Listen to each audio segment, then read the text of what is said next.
German Chancellor Angela Merkel and the country's top prosecutor are now saying terrorism is the likely motive behind the holiday rampage. And according to the Associated Press, ISIS is claiming responsibility for the truck attack. Also tonight, Russian President Vladimir Putin is vowing revenge after the country's ambassador to Turkey was gunned down yesterday. President-elect Donald Trump is reacting to both stories by promising to fight radical Islam, while the White House won't even utter the phrase. Joining us now with reaction is Trump's senior advisor, Kellyanne Conway. Thank you for joining us, Kelly.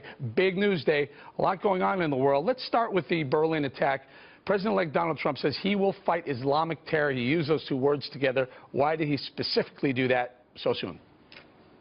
Well, it's part of how he ran his campaign and won. People want tough, strong leadership. If you look at the polls, Eric, Americans feel less safe than they did 4 or 8 years ago. Many of them feel less prosperous as well. But, you know, in the last few years alone, we've had radical Islamic terrorists make its way onto our shores here. In San Bernardino, where the woman came through a fiancé K-1 visa, most Americans didn't even know existed as an option. And, of course, down in Orlando this past May, the worst massacre of its kind in American history, 49 innocent lives being snuffed out by a man who was radicalized as an Islamist on the internet. And so we already know that this exists. We know that those who say that they're the JV team and they're no longer on the advance are just dead wrong. And you see it mostly in Europe. You see Nice and Paris, of course, and Brussels, and now apparently the market in Berlin, Germany. They're non-discriminatory in terms of when they attack, who they attack, but we know why they attack. Because they hate freedom-loving people, and they're on a religious jihad. So Kellyanne, yesterday the White House said probably terror or likely terror. Donald Trump came out and said, you know what, it's Islamic terror, and we're going to call them out for it, and we're going to stop it. And since then, ISIS has claimed credit for it. So Donald Trump was right. He's right again. And I was on a show earlier where someone said, why does he get ahead of himself when he doesn't have the evidence? They said the same thing in San Bernardino about him. They said the same thing in Orlando.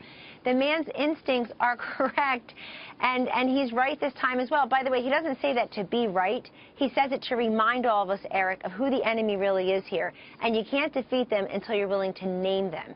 And one of the untold stories of the election, frankly, is how much it mattered to many Americans that Donald Trump, as the Republican nominee, was willing to stand up so many times and call out radical Islamic terrorism, talk about the fact that the ham-handed way we got out of Iraq created this vacuum where ISIS and its progenitor groups were able to flourish.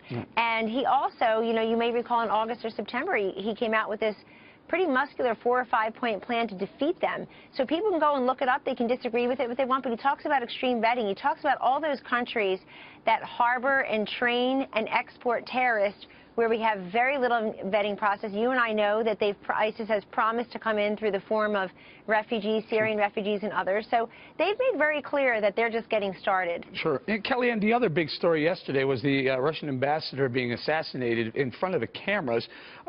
In the aftermath of that, let's talk about this, because President Donald Trump is going to walk into some sort of mess with this situation. You have Russia on one hand saying our ambassador's killed and we want someone to pay for that.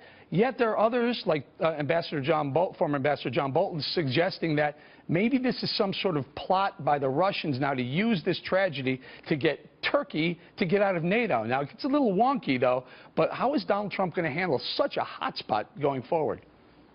Well, the way he handled this particular incident is he did two things, and they're both correct. He did what a leader does. First, he expressed outrage that an ambassador would be killed and that it violates every convention we can think of in an orderly society. Number two, he expressed condolences to the gentleman's family.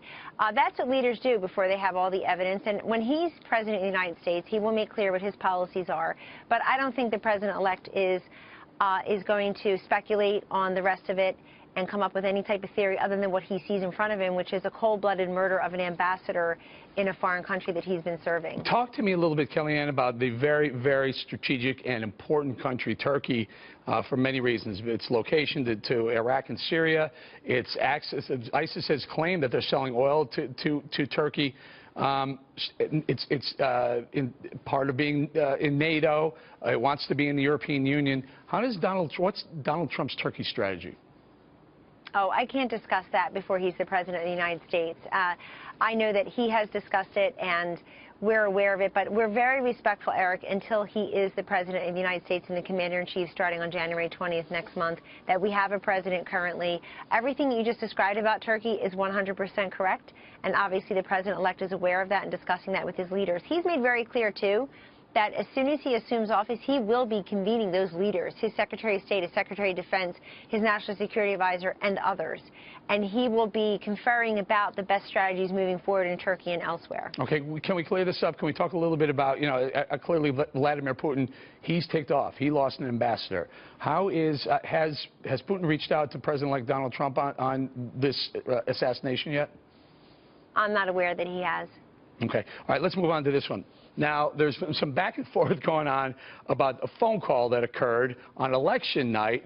Now, initially, Bill Clinton, former President Bill Clinton, suggested that Donald Trump had called him. Mr. Trump tweeted today, no, you got it wrong. He called me. Now, you have some intimate knowledge of this. Oh, I do. Actually, it was the President-elect is correct. On Thursday, November 10th, which basically was a day after the wee hours of November 9th when he won, and that Hillary Clinton called to concede and congratulate him, I received a call from President Bill Clinton's chief of staff who asked if we could arrange a call to have President Bill Clinton congratulate the President-elect. The President-elect was in Washington, D.C. meeting with the current president on November 10th, that Thursday, as we'll all recall. And so we arranged the call. They had a great conversation. But it did go that way, and I saw in a tweet tonight that President Bill Clinton did say, Donald Trump and I agree on one thing, I did call him. It's fine. It may seem like a minor point to some, but it shows you the power of Donald Trump in his Twitter feed when he says, nope, I'm going to correct the record right here. You actually called me, which is true.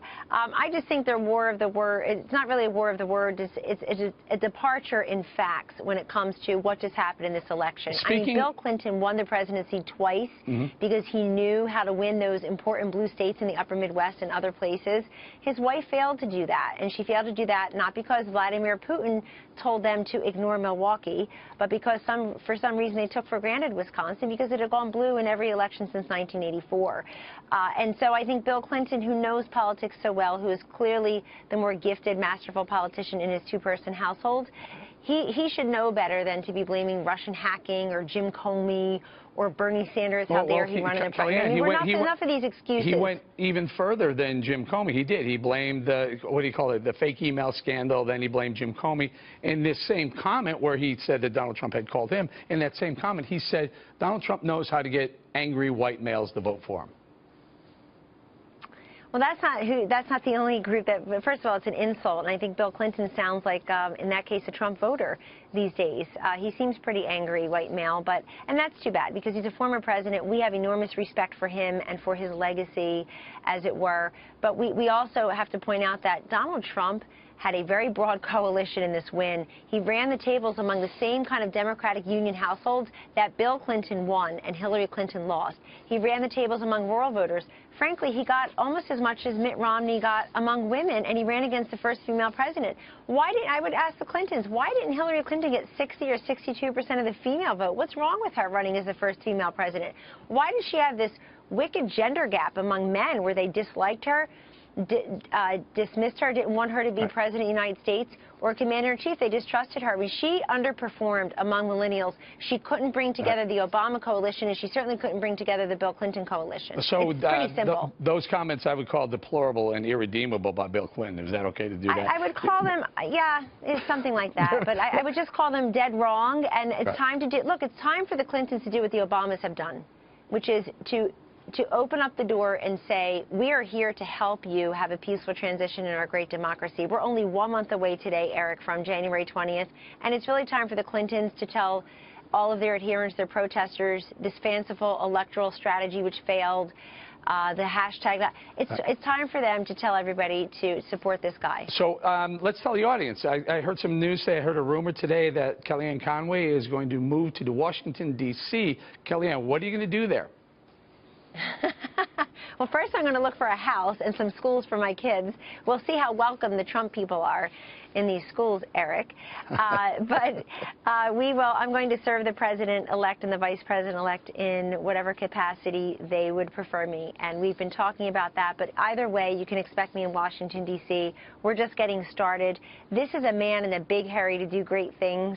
And I am all too humbled and honored to be part of that, because he's going to make good on these promises of his first 100-day plan. You see the activity and the energy already, just as president-elect and vice president-elect, and it's a very exciting time. And I do want to give a shout-out. I talked today on the phone for half an hour with Valerie Jarrett, and I really appreciate the kind of counsel that I'm getting personally and others on the team are receiving from President Obama's administration and its officials. It's very helpful for us to talk to people who are actually there. All right, Kellyanne, we're gonna leave right there. I'm gonna tell you, I'm gonna miss you around the neighborhood. I used to drive around and see Kellyanne and her beautiful we're family. Keeping our house here. We wave. Kellyanne, Well, thank you. come and visit. Thank you. I Thanks. will. I'll come visit in D.C. Thank you very much.